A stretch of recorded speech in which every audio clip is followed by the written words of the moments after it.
Yes, sir. Testing. 1, 2, 3. As always, you guys are locked in right now to a brand new episode of That. Brand new LCP. And like I always say to start, man, thank you guys for locking in, for staying tuned in, for supporting your favorite indie podcast. And now I got my whiteboard in front of me.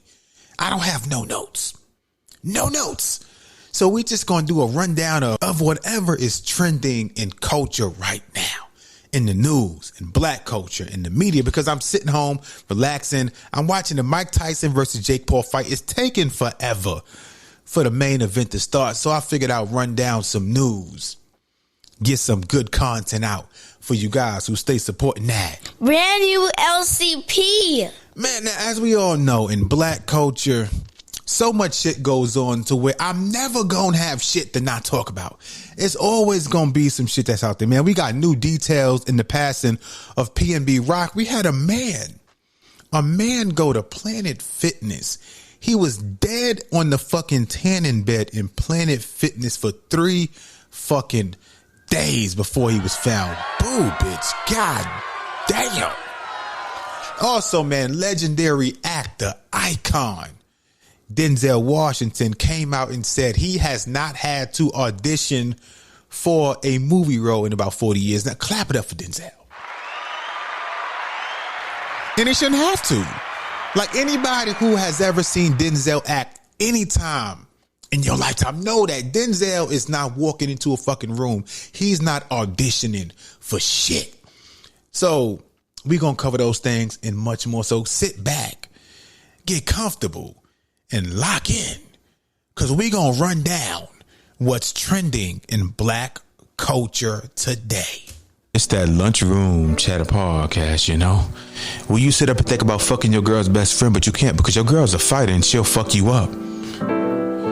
This that lunchroom chatter podcast where you lay up and think about being a porn star, but you can't because you come too quick, so you got to eat the pussy for 95 minutes. That kind of shit. This that lunchroom chatter podcast where you in bed at night thinking about beating your meat, but you can't because you live with your mama. And she bust in the room and said, bitch, get the fuck up. Mama, why you ain't knock on the door first? This that kind of shit. Where you can be yourself, where you can relax, where you could put yourself into the mind of another nigga. So stay tuned. Let's get this shit popping. Lunchroom chatter podcast, baby. Yes, sir. Yes, sir, man. Now, where do we start now? Like I said, today's episode, man, I have no fucking notes on the whiteboard. We gonna wing this shit, man. But we gonna start with the death at Planet Fitness. Now, a lot of us go to the gym. I go to the gym at my apartment complex, but I used to go to Planet Fitness. So I'm just sitting back, and I'm not gonna lie, I'm kind of bewildered.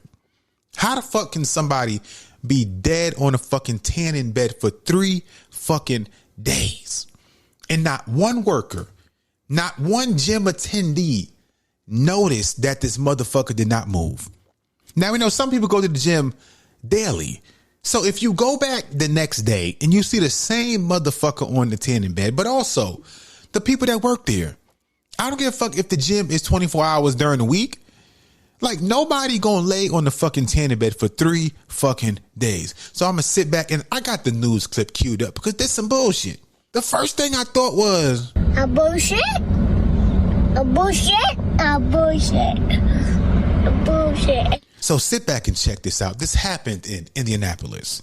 A man was found dead 3 days after entering the gym. Tell me what's going on.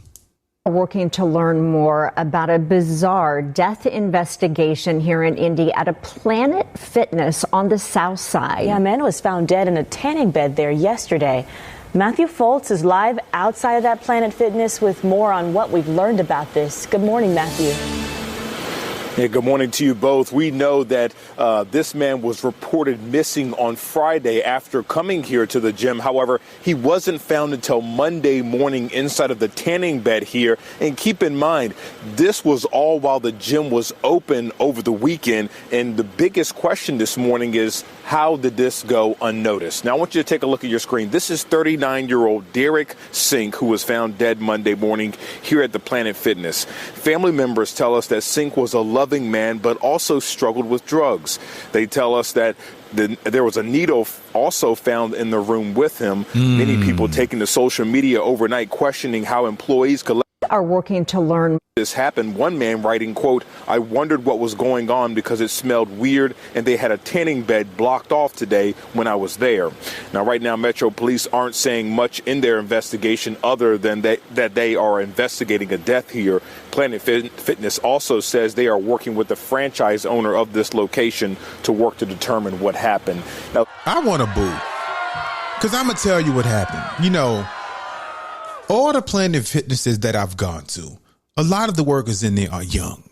And when you have young workers, you know, oftentimes, again, I'm only speaking from my experience when I have gone to Planet Fitness. Now, a lot of the workers, you know, they clean, but they congregate towards the front and they just start talking and shit. Because how the fuck does somebody lay on a fucking tanning bed for 3 fucking days? Now, that third day, you had gym attendees tell the news that, hey, we noticed it was a bad smell and we seen police. So we kind of put 2 and 2 together that maybe something happened or somebody passed away. Because how the fuck can you not notice a fucking smell?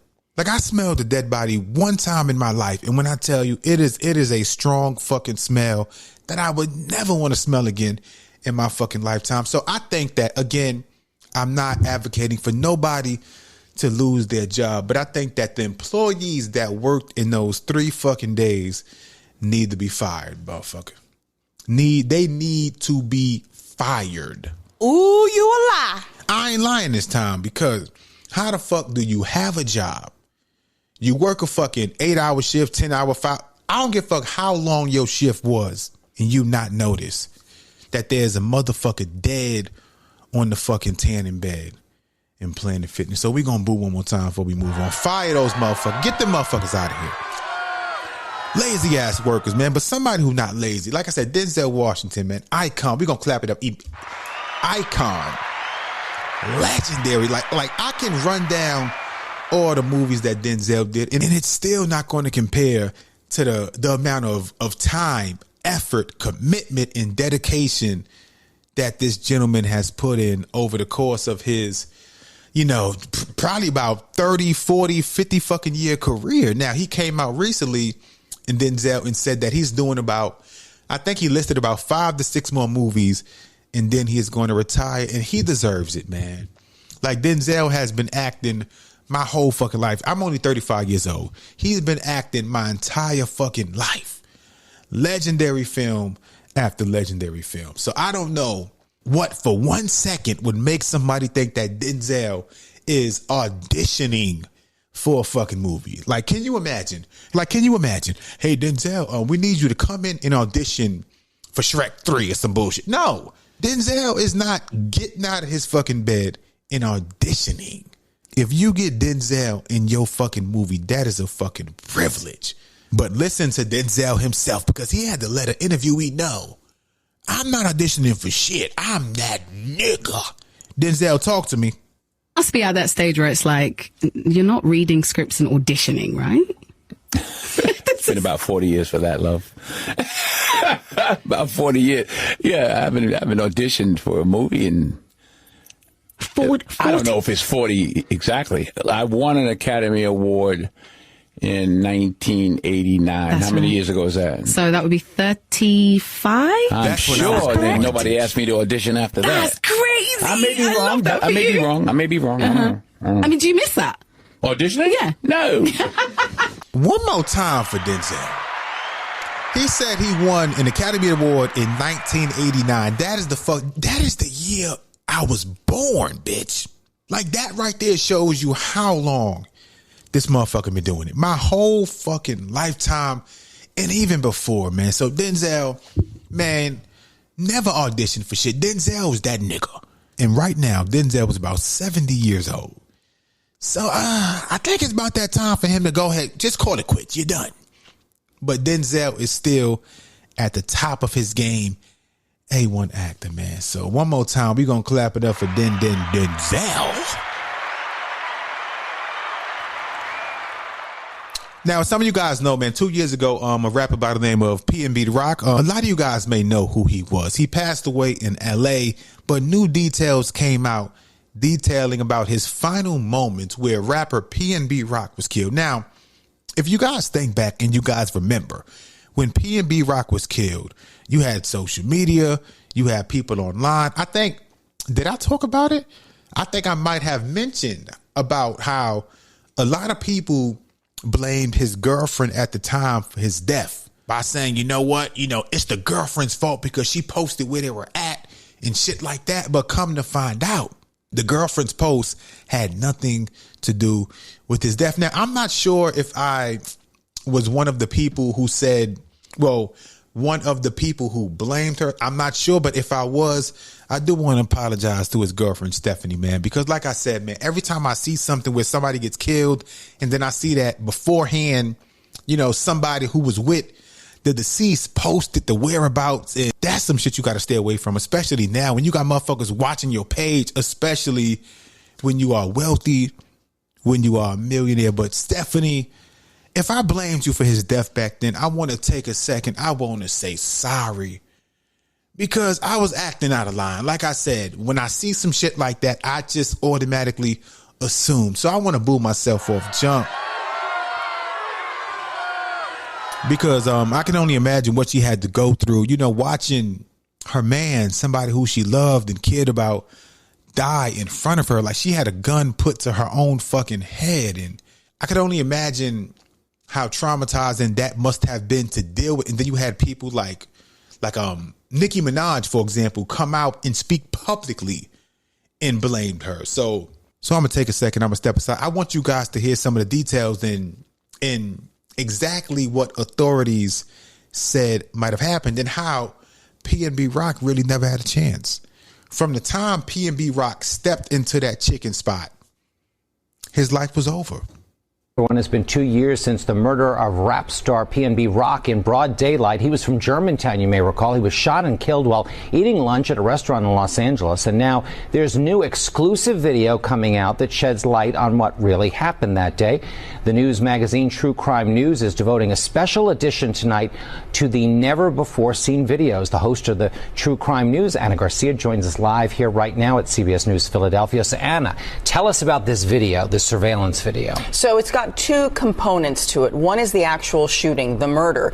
And what that video very clearly shows is that PNB Rock, Rakim Allen, never stood a chance because the shooter came in, put the gun up, asked for the jewels, and within seconds he was already shot. So the opportunity to hand over the $500,000 in jewelry wasn't even there.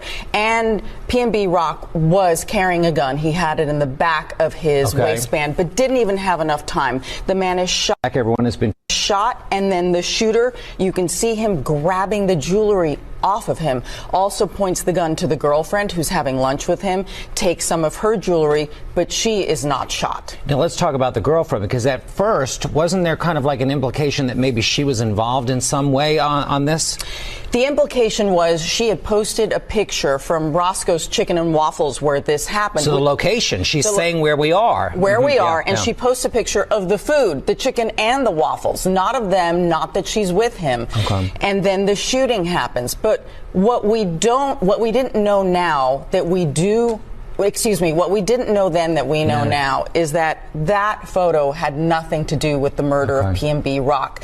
The setup had started the minute he walked into the restaurant. He's wearing $500,000 in jewelry.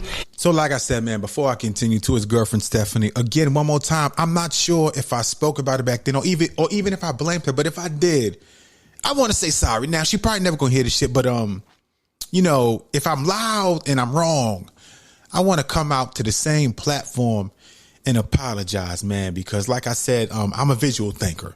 So just thinking back to everything, the trauma and the pain that she must have been going through in like I said, this platform is not as big as Nicki Minaj. So when people like her blame the girlfriend, and now you got fans, you got all these motherfuckers jumping, because like they jumped her ass online. You fucking bitch, you did that. And I'm like, God damn. So just somebody who's grieving and going through that shit, and now you can't even open up your fucking phone because you got millions of people calling you stupid bitches. So like I said, I apologize, man, because it's tough now You know, it sounds as if the workers at the fucking restaurant set him up, because they said that for some reason it took his food about 40 fucking minutes to come. 40 minutes to come. And they said that people, well, I guess it was two people outside. I believe it was a father-son team got called there, and they seen him go inside. And authorities said that once they stepped inside and confronted PNB Rock, within a couple seconds, he was shot and killed. Like, that's some bullshit, bro. But also, you got to be smart and you got to be mindful, man, because there's no reason you should be in that hood with $500,000 worth of jewelry on. Now, I know that as young adults, especially as young black men, we love to believe that we are untouchable, or people who achieve a certain level of fame and wealth, they sometimes lose touch with reality. And that's why, like, it's not corny. I know that the hood see that, oh, you pussy, you're weak if you walk around with fucking security. But I'd rather somebody have security than to end up dead at the age of 24, 25, as we see with so many black entertainers today, man. So, man, the segue from that is kind of tough, man. But Carmelo Anthony had a interesting story about Stevie Wonder, man, because for years I've wondered, but probably for decades, is Stevie Wonder really blind? Now, recently on his podcast, 7 p.m. in Brooklyn, Carmelo Anthony shared the story to where, matter of fact, I'm going to step aside. This is what Carmelo had to say about Stevie Wonder. Week in L.A., we're in the back locker room. Yo, Stevie Wonder, yo, want to meet the players, boom, boom, boom, come out. Yo, Stevie, Carmelo Anthony, boom, boom, boom. Man. Don't even say it. Don't even say it. You gotta say it, bro. I'm trying not to laugh. He said, I love watching you play. I'm out, yo. Something told me over the years that Stevie Wonder could see. Like, because have you ever seen, like, like when Stevie Wonder does interviews, like the motherfucker be looking like I understand he can hear, but he be looking up, down, as if he is looking at somebody's clothes, their wardrobe, their face, like, nigga. I know, Stevie, you can see, nigga. How many times you turn your fucking head left, right when you singing it? Nigga, you can see, bitch. So, Stevie Wonder, like, before you die, bitch. Why am I calling him a bitch? Let me not call Stevie Wonder before you die. I need you to come out and say, you know what? I can see way more than I led people to believe. So, Stevie Wonder, shout out to Stevie Wonder in his eyesight, because that nigga probably got 20/20 vision. He got vision that is better than mine. Now, somebody who ain't doing that better, Spirit Airlines has officially filed for bankruptcy. Clap it up for the most ghettoest airline in the world. Now, I'm not sure how that's going to affect some of you guys' travel plans, especially as we approach holiday season, but Spirit Airlines has officially filed Chapter 11 bankruptcy protection.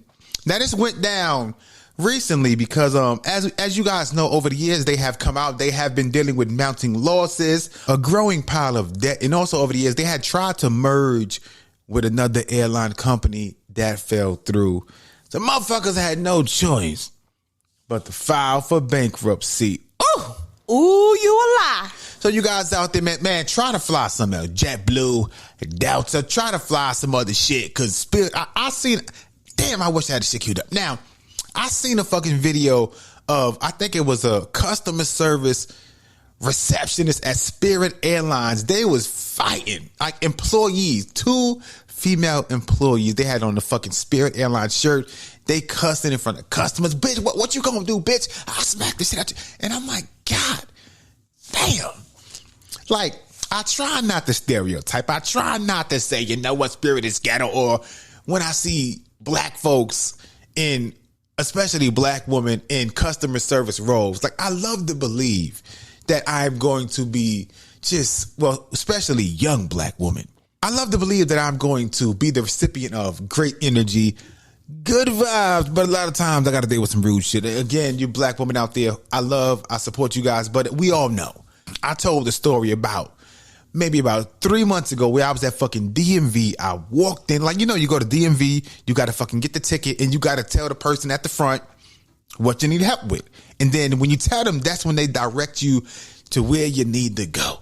Now, there's an older black woman working at the fucking front door, rude as shit, catching attitudes with, I don't give a fuck if you was 16, 20, fucking 50, 60-year-old men. She was rude than a motherfucker, man. So you guys out there, man, please don't adopt those fucking rude ass habits. It's okay. It's okay to be nice. It's okay to respect the people you love and even the people you don't love. So moving on down the line, man, Sean, as we all know, Sean, well, we might not all know, but Sean has a documentary coming out on Hulu titled The Honorable Sean. Now, the rapper turned politician was on the Breakfast Club today, and he spoke about attempting to spit on Diddy after Diddy came to prison to visit him, and he only offered him $50,000 after his release. God. See, that's where it's becoming harder to defend Diddy, because as we all know, Sean did 10 years in prison. A decade in prison, when Diddy's ass should have been there too. But Sean, being someone who at that time upheld the street code, he took all the fucking fault, did 10 years in prison, and we seen Diddy's career skyrocket and blossom even more, because this incident happened about, I believe, back in 2001, back when Diddy was dating Jennifer Lopez. But Sean was on the Breakfast Club this morning, and this is what he had to say in relation to his relationship with Diddy over the years. Sean, talk to your boy. With Bad Boy, and all the artists will say that is it was all about family, right? That's what it was sold on. It was family. We all a family. We all together. We all in this together. But when it shit the fan, it was no family. It was every man for themselves. Absolutely. You get out and you forgive him. And you know, no, I didn't forgive him right away. If you notice, when I got out, I was attacking him too. It was one of the most erroneous strategic moves that I made, because I was fighting with Diddy, I was fighting with 50, I was fighting with Drake, I was fighting with Rick Ross. Like I was like Samson, pushing the pillars to collapse on me. So there wasn't an instant forgiveness. I got out in 2009. There wasn't an attempt at reconciliation until 2012, when I went to Paris to meet him. And that was the first attempt at forgiveness. But I was still in a place of, he owes me. He owes me his life. He's a billionaire. If it wasn't for me, he wouldn't have been a billionaire. If I would have cooperated with the district attorney, he'd have went to jail, and heaven knows what would have happened to his career, right? So, that's worth at least a couple $1 million out of the $1 billion that you're worth. And interestingly enough, one of the things that Cassie alleges in her lawsuit is that when, he would assault her, then he would, take her on shopping sprees. And so I saw that in Paris. He spent like $500,000, like in one day, shopping for her. And then, he came to see me once, and I think I tried to spit in his face. Okay. In Rikers Island. So that's probably why he didn't come back here. I didn't want him to come back. I didn't even want him to come see me. I didn't even know he was coming to see me. They just brought me down in the lawyer's office, and So you did an angry bit. My life was destroyed, devastated, and I'm really, again, I can't come up here and not talk about my life in totality. Got to. I mean, that's actually the beautiful redemption arc of it. Absolutely. Because I think about you saying that you almost got killed back in the day. I think about I heard about a car accident that you was in where one of your people got paralyzed and one got killed. Yeah. So and then I think about that happened like a couple weeks before the shooting, right? No. That happened in 98. 98. Okay. Yeah. That happened. I want to clap it up, man. Clap it up for Sean, and hope you guys out there really tune in. I know a lot of people are Team Diddy, to where anybody who speaks out about Diddy, you guys just say, fuck you. But no, lock in his documentary. I believe it drops this week, or it drops very, very, very soon. It's entitled The Honorable Sean. Like I said, lock in, tune in, support the boy Sean, man. Now moving on to bigger and brighter things. Let's dive into some stories with Sully. So as we all know, man, Sully contributes his thoughts, his voice, and some hilarious antics to that LCP. Brand new LCP. Now I had a story come through, and I want to listen to it right now for the first time with you guys. So Sully, talk to me. What's going on? Give me some news, my brother. Lunchroom Chatter Pod, good morning. Got a question for you. So in this day and age, in 2024, do you still need to ask a woman to be your girlfriend, right? Do you have to have that defining day one moment to where you essentially confess your feelings for her and ask her to be your girlfriend? Like, I kind of feel like it's old fashioned, right? Especially here in America. But do you still think that it's necessary? Would like to get your opinion on that. Me personally, I think that it is still very much necessary, even though most folks don't do it. They just sort of go with the flow, go out on a whole bunch of dates, and eventually start having sex. And now we official. It's just sort of like assumed that that's my boyfriend, that's my girlfriend. But I think that without that clarification, right, without the question being asked, then essentially there really isn't any commitment. There's nothing that keeps that person from. Hold on now, before I get to part two, now he brings up a great point, because you know, when I scroll through social media and I see a lot of men, a lot of women out there, oh my God, you cheated on me. And I'm like, but some of you guys, that's a great point. Some people never really have the conversation. So because you go on 5 dates with somebody, it does not mean that you guys are now magically a couple. It does not mean that simply because, oh, you know, we went on 10 dates, so now this my man, that's my, no. So I do believe that it is still crucial and it is still important to have that conversation, because having that conversation, hey, what are we? Are we a couple? Am I your man? That would solve so many issues, and it goes on both sides. I know a lot of ladies love to believe that, you know, no, it's only the man. No. Ladies, you have a say-so too. If you out there, you talking to a guy, you guys are laying down, having sex, and you have not had the conversation, what are we? I know that people don't, but ladies, you have to take accountability for that. If you lay down with a man and you don't know what you guys are, if he decides, you know what, 2 days later, fuck you, I'm disappearing. You can't jump on, oh my God, he used me. If there was no gun to your head and you made that decision on your own, you got to own that. You got to accept, damn, I got played. He got me. Be better next time and move the fuck on. So I do believe that he's right. And that's something that I haven't really thought about, especially now in 2024, where people don't really have that like, you remember going back to middle school and high school where you might send a note to a girl, hey, do you want to be my girlfriend? So in that note, it was explicitly stated, hey, do you want to be my girl? But now, you know, thinking back to now, when I hear people talk and have conversations, it just dive through different shit. A lot of times it is, hey, you know, we just gonna date around, we gonna date, we gonna go on, you know, 5, 6, 7 dates, we gonna have sex, and then we just a couple. There's no fucking official couple date. Oh, October 1st is when we made it official. No, a lot of times it's not that, but he's right, man. We got to get back to that. We got to get back to some of the essence, the conversations, because it would, trust me, it would solve so many of the fucking issues we have now when it comes to dating and the confusion. Oh, what am I? What are we? Are we official? So have the conversation. But Sully, part 2, talk to me. Talk to your boy. Let me know. And now they go to someone else. And so 3 months go by, you've only been fucking her, she's been fucking someone else. And so when you find out she's not exclusive or vice versa, one of y'all are upset.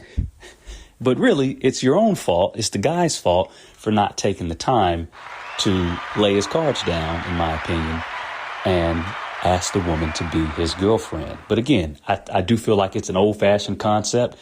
Maybe people are just afraid of rejection. They don't want to have the difficult conversation. They don't want to lay all their cards bare and give someone the opportunity to reject them. So, you know, maybe we just ignore it until we both feel like she's exclusive, I'm exclusive. Let's just do the whole assume thing and feel like we're together. But according to you, what do you think, man? Do you think the conversation needs to be had to begin the relationship? One more time, clap it up for him. And I think I just pretty much gave my opinion on the matter. But I do believe that 100% that people need to sit down, have that conversation. What are we? So are we just going to mess around and build a friendship Am I somebody you can see yourself with in a serious relationship? And I believe that these things, these conversations need to be had before you even lay down and have sex with somebody, because sex often taints those things. So if you guys are building let's say you guys are building a foundation, but now you guys are having sex without being official. And I know now that that's the go-to. That's what people do.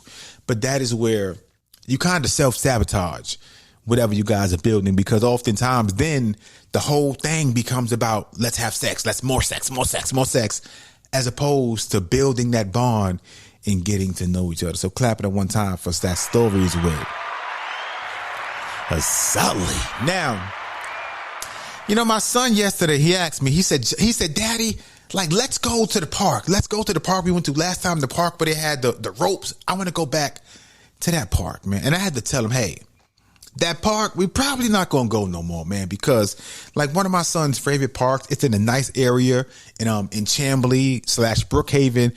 It's a nice park. It's super clean over there. The motherfuckers just be over there jog. It's a peaceful park, man. But I was watching the news the other day, man, and around the same area where my son plays at, there was a murder. And I hate when I got to talk about these fucking murders, these issues, but it was involving young black folks as usual, man, where you had 3 young black people set up and they plotted on this guy. They told this young black man, hey, I want to buy something from you. Now, as we all know, now it gets dark earlier. So at 6 o'clock, it's dark. So this young man went to the park, you know, under the pretense of he was selling something, and he got robbed and killed. But let's dive into the news story. A deadly start to the weekend in Metro Atlanta. There have been 4 shootings today alone, the most recent just happening hours ago in Brookhaven. That's where we find Atlanta News 1st Bridget Spencer, who's live at Blackburn Park in Brookhaven. And Bridget, police have just cleared that scene. All right, Chelsea, they just recently opened this section of the park that we're standing in right now, but they were out here for hours investigating how and why a young person wound up dead tonight. It's been a deadly 24 hours in Metro Atlanta. A teen was shot and killed in Gwinnett County. And early Saturday morning, a 29-year-old man was gunned down on Pryor Street. Just 4 hours later, another shooting, this time on Joseph E. Boone, where a 44-year-old man was hurt but survived. An hour after that, another shooting on Bolton Road, taking the lives of 2 men in their 60s, according to Atlanta police. They had some type of relationship. They were friends. We know they had hung out previously in the past. Police say the suspect was let into the house and there was some kind of argument when they shot the 2 men. That individual actually showed up on scene and was taken to police headquarters where he's currently being interviewed. Then, toward the end of the day, another deadly shooting at Blackburn Park in Brookhaven. Police spent the evening hours collecting evidence. They described the victim as a young male but haven't given an age or name yet. Police are reminding all to put down the guns, even if you disagree with someone. If you're in a dispute or an argument, be the bigger person, walk away. And these are still open investigations happening right now, so if you know... I want to boo, goddamn. Now, I've had this conversation on the podcast time and time again, but as we know, oftentimes in our community, in black culture, like, we don't really promote walking away. Because I know where I grew up at, in the inner city, in the hood, in the projects, if you walk away, you are classified as a pussy. Oh, you're weak. Oh, you walking away, so you scared. And it's like, goddamn. Like, every situation, every type of disagreement, altercation does not have to result in somebody getting shot, stabbed. Like, times changed, man. I remember growing up, like I said, and I hate to be the old nigga, back in my day. But back in my day, bro, and I'm only 35. That shows you how much time has changed in such a quick time span. Back in the day, you could get into a fight, you guys shake it off, and you guys be damn near best friends after. But now it's like with the phones, with social media, like once you get into a fight and now the video goes viral, now everybody sees it, now you get clowned online. So that's when pride sets in. And as we know, when pride sets in, that's when you have to, oftentimes people try to overcompensate. So the next time I see you, now I'm going to kill you. Now I'm going to do something to you to restore my good name and to get my quote unquote, my street cred back. That is a fucking terrible mentality. Boo that shit, bitch. Now, before I get out of here, man, I want to send a message to R&B icon legend Tyrese. Tyrese, I understand you don't want to pay child support, but you are going about this shit all fucking wrong. Now, Tyrese, he went on his IG. He went on Instagram and said that he is not giving the mothers of his children nothing. But he also said what sounded like a threat. He said, I will stab, shoot, and kill. Nigga, what? Nigga, I don't think that what the courts want to hear. Bullshit. Now, when I heard this, the first thing I thought was, ooh, you a lie. Because, nigga, the court's going to hear this shit. Nigga, the courts, the same system you are saying is not going to take the money from you to give to your kids' mothers. They going to see this fucking post. But let me play for you guys what Tyrese had to say before we get the fuck out of here. Nigga, Tyrese, you ain't getting me in trouble, bitch. If you ain't learned already, I ain't giving you like I fought to earn this life. I'm gonna fight to keep it. Not giving it away to nobody. Ain't nobody gonna take this. I'm gonna shoot, stab, and kill over mine. And I'm gonna protect this bottom line at all cost. I've earned it, and I'm gonna protect it. I'm gonna protect it as hard as I've earned it. That goes for all my homies, anybody in my family, anybody I ever marry again. Nigga, shut the... That goes for anybody in my family, anybody ever marry. Nigga, Tyrese, I understand.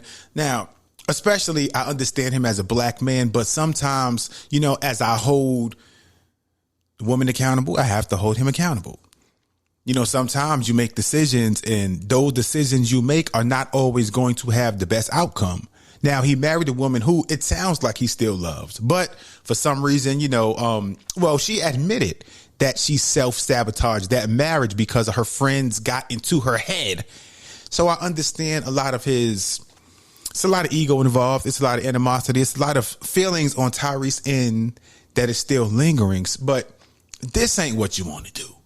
Like time and time again, I consistently say, do not go to social media with your issue because people, especially the court system, they will see that shit, especially when you are a high profile celebrity.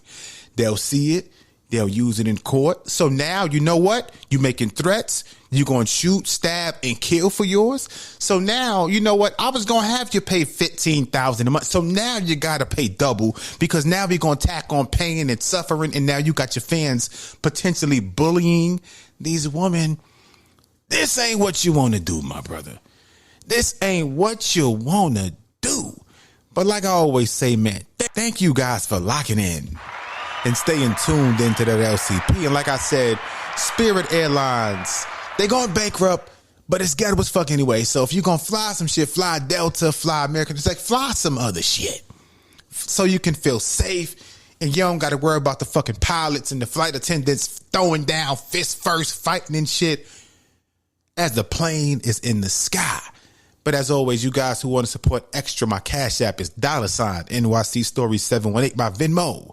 My Venmo is Lunchroom Chatterpod. Again, this is Dad's Brand new LCP. Stay tuned. And as always, let your friends know, your mama, your auntie, your cousin, your niece, your nephew, your baby cousin, your coworker. Let them know to check into that good old LCP.